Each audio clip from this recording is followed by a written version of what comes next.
de novo esse assunto. Ele que já foi tão criticado porque não apresentou provas contundentes em relação às declarações anteriores de manipulação, de suspeitas da lisura dos campeonatos brasileiros, e agora ele volta à carga e ele amplia o leque. Antes era só o Palmeiras e agora ele põe o Fortaleza e o São Paulo, que atletas teriam sido manipulados para poder organizar esses resultados e, de repente, beneficiar o Palmeiras. Eu não consigo imaginar o São Paulo fazendo um benefício para o Palmeiras, até porque a rivalidade vale muito mais, os jogadores sabem disso. Poxa, Loirão, e árbitros também. Quando surgiu a notícia ontem, né, do John Textor, eu pensei que era aquela notícia antiga, né, quando ele falou da manipulação no finalzinho do Campeonato Brasileiro. O STJD, se eu não me engano, pediu para que ele pudesse mostrar, né, as provas, comprovar o que ele estava falando. Falou que ia mostrar para o superior, né, um órgão superior, e aí ficou por isso mesmo. Aí a hora que eu li, eu falei, pô, será que é o mesmo assunto? Mas não, né? É um assunto novo, acusações novas. A gente vai falar muito da questão de que ele tem que provar do que ele está falando, né? Quando ele fala da manipulação dos resultados, de colocar nome de jogador, não colocou nome de jogadores, né? Ele citou jogadores do São Paulo, são 5 jogadores do São Paulo. Os clubes já divulgaram uma nota, provavelmente vão tomar uma providência jurídica nesse caso, porque não pode ficar desse jeito. Ele não pode falar o que ele está falando, ele não pode acusar do jeito que ele está acusando e ficar por isso mesmo. Não, e daqui a pouco essas declarações começam a ganhar corpo em outros países, sem prova nenhuma. Ele tem que provar, eu concordo com você, esse é o princípio. Se você acusa, você tem o ônus da prova. E o Textor precisa resolver efetivamente o que ele vai fazer. E eu acho que é importante também. Inclusive, há uma tendência que a Leila deu uma coletiva para falar sobre essas acusações ao longo da semana. Até porque o Palmeiras está envolvido em Libertadores e na final do Campeonato Paulista e precisa ainda passar por isso, ouvir esse tipo de acusação. Eu não vou nem falar entre acreditar ou não acreditar, eu nem sei qual é o nosso papel nesse momento. É apenas absorver o que é divulgado, tentar entender. Agora, é muito ruim quando você cita a grandeza de 3 clubes do nosso país e clubes que são protagonistas nessas últimas temporadas também. Ele falou, se eu não me engano, Leirão, da inteligência artificial, né? A gente tem visto ultimamente a inteligência artificial sendo muito falada, né? Colocar a minha voz, de repente, na figura de uma outra pessoa, acusações, de repente, na figura de uma outra pessoa. Não sei se isso é uma prova de que forma que ele vai conseguir provar essas novas acusações que ele fez ontem. Agora sim, muito boa noite, senhores. Estamos ao vivo aqui no canal, uma live urgente, dá para usar esse termo, para a gente falar de quem? De John Textor, né, que fez uma acusação totalmente xarope para o São Paulo Futebol Clube, falando a respeito aí do jogo São Paulo e Palmeiras. Palmeiras 5, São Paulo 0. O Textor aponta uma manipulação. E aí o São Paulo fez uma nota oficial há pouquíssimo tempo, com uma forma, né, onde ele promete um processo contra o Textor, mas é uma acusação completamente descabida dele, que aponta que 5 jogadores do clube estiveram dentro de uma manipulação nessa derrota no Clássico 5-0 no Allianz Parque. É uma acusação gravíssima, é uma acusação complicada de se falar, né, porque o Textor é um cara que é um empresário relevante no meio do futebol, dono da SAF Botafogo, não é pouca coisa o John Textor, e aí o cara faz uma acusação nesse teor. Obviamente, ele ia ter resposta. Obviamente, iam falar algo, porque de fato é uma coisa muito grave. Passa do tom, é totalmente acima do que a gente espera de um gestor profissional de futebol. Vou colocar aqui na tela para vocês o que disse o São Paulo Futebol Clube, né, porque fez uma nota há pouquíssimo tempo. Cara, mas o Textor, eu acho que ele perde-se nessas, né? Acho que o Textor é um cara que tem um certo propósito legal, fala que tem certas provas e tal, mas as provas entre muitas aspas, que o Textor apresenta contra o São Paulo são totalmente descabidas. E aí o São Paulo faz uma nota oficial falando que tem que é contra, né, as graves acusações, né, do Textor contra os seus jogadores, e diz que vai tomar as medidas cabíveis na esfera legal. É o mínimo do mínimo, porque é um cara que é importante no meio do futebol, é uma figura relevante e faz uma pataquada dessa, dá uma declaração como aquela, dizendo que houve uma manipulação de mais de 4 jogadores, apontando para 5 jogadores. Então, e também a credibilidade dos seus jogadores, né? Então, assim, ele não cita nomes, evidentemente, mas quando ele deixa no ar, deixa em aberto, que 5 jogadores aí do São Paulo estiveram em um esquema de manipulação, é uma coisa muito grave, é uma coisa muito complicada. E aí acho que o Textor tá tendo uma dificuldade muito grande de entender que o Botafogo perdeu o campeonato por incompetência própria, porque não soube segurar as pontas, né? Então, assim, é uma acusação grave do Textor, o chat participa com a gente aí também, vai ser que tá chegando agora na live. É uma acusação que tem que sim ser combatida, rebatida pelo São Paulo Futebol Clube, como foi na nota oficial. Então, é o São Paulo buscando dar um certo toque no Textor do que ele tá falando, porque é uma coisa muito fora do tom. Para mim, o Textor passa do tom completamente ao fazer uma acusação como essa e movimenta o nosso noticiário noturno, porque ninguém esperava, né? Era um dia tranquilo para o São Paulo, de repente vem o John Textor com essa acusação complicadíssima, falando aí do jogo entre Palmeiras e São Paulo. Mas dentre essa noite ainda teve sim uma informação boa, né? Uma informação justa no São Paulo Futebol Clube, positiva, que é Arboleda. O homem fica e renovou com o São Paulo Futebol Clube. A gente tem um vídeo para vocês aqui de Arboleda renovando com o tricolor paulista de forma oficial. Agora o homem está na casa, fica até 2027 e pode completar até, né? E aí vale essa informação que é muito interessante, pode completar até 10 anos vestindo a camisa do São Paulo Futebol Clube. Tá aí para vocês o vídeo da permanência de Arboleda. E...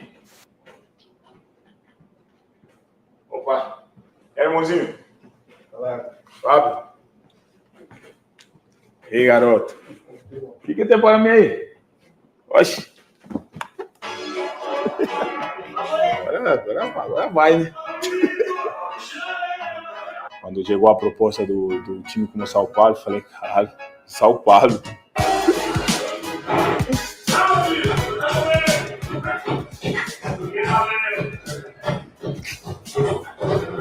O couro tá com medo é quando as costas tá quentes.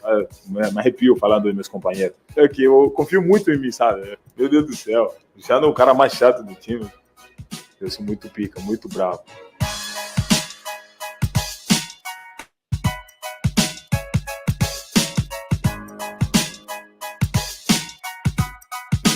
Parabéns, mano. Pô, eu que agradeço. É uma referência, o Arboleda é um símbolo que já nos deu muita alegria, certamente vai trazer muito mais conquistas. O Arboleda é uma pessoa especial pra gente, então essa renovação nos deixa muito feliz. Muito feliz. Tamo junto, São Paulo.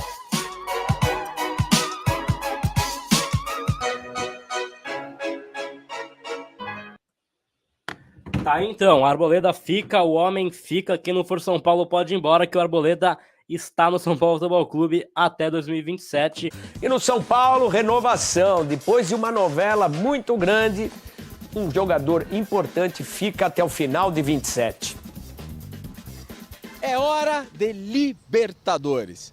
O São Paulo, que participou de 21 edições e busca o 4º título da competição, fará a sua estreia nesta quinta-feira contra o Tajeres da Argentina.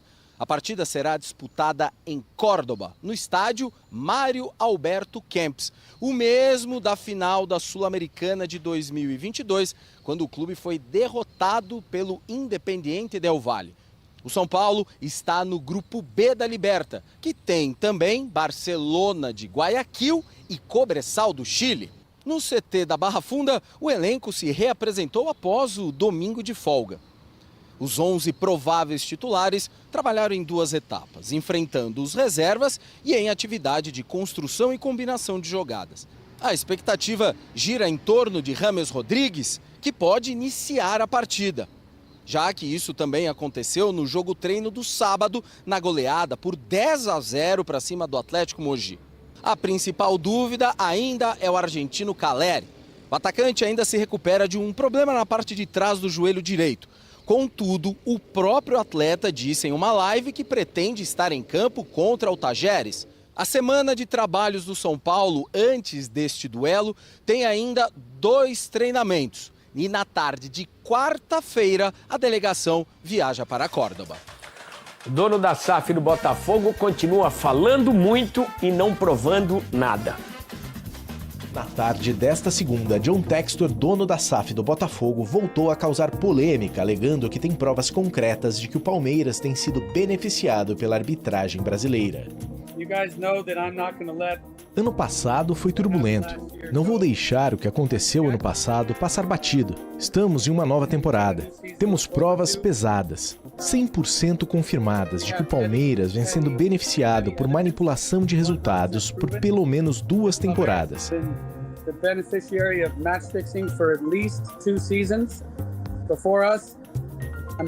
Desculpe se isso vai criar barulho, mas tenho provas.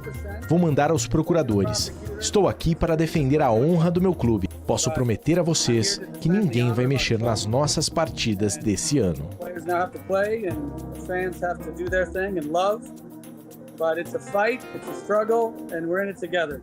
Por meio de nota oficial, Palmeiras rebateu o mandatário alvinegro, dizendo que as acusações são levianas e irresponsáveis. E essa não foi a primeira vez em que o norte-americano colocou em xeque a lisura do futebol brasileiro. One of the unfortunate bits of aftermath of my public statements that night, when I went to the sideline of Palmeiras, I already had the evidence of things that happened prior to that game. We have a knowledge of, you know, it's not about referees, it's about a couple of referees. Nas últimas horas, outra acusação de John Textor vem chamando a atenção na internet.